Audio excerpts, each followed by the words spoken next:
Development is moving fast on 3D missions, so it's time for another development log video. New since pre-alpha 1 is the Deathmatch mode.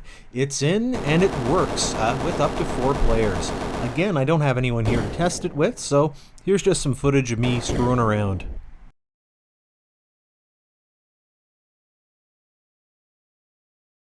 I've done quite a bit of work on enemy AI since the last update video.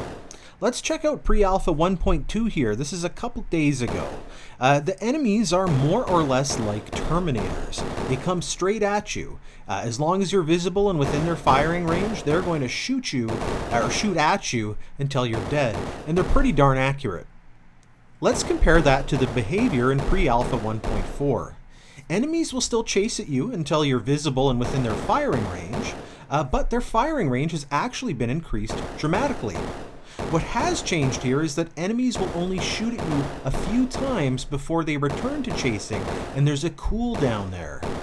You can actually interrupt their chase state or their shooting at you state by making them enter a pain state.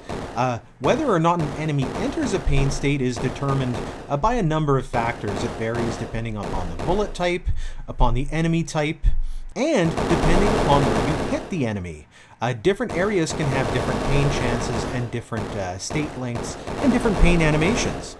You can see here that if you shoot someone in the head, they'll hold their head for a minute and they'll be dazed for quite a bit longer than if you hit them in the body, where they just sort of hold their body for a second. Either way, it gives you some breathing room when enemies are shooting at you.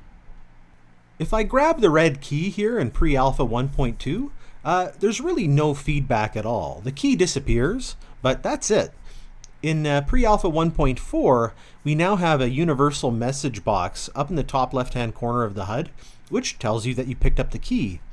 This same message box is used for a bunch of messaging in Deathmatch, including the map intro screen and, player kills during the game.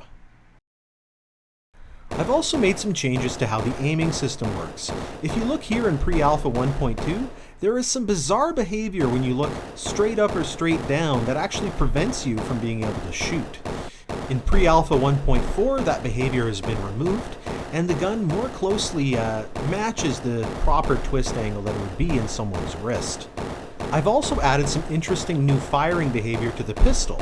You can still hold the trigger down and get fairly regular, accurate shots, but if you really hammer that trigger down in a semi-auto style, you can get more shots off at the expense of accuracy.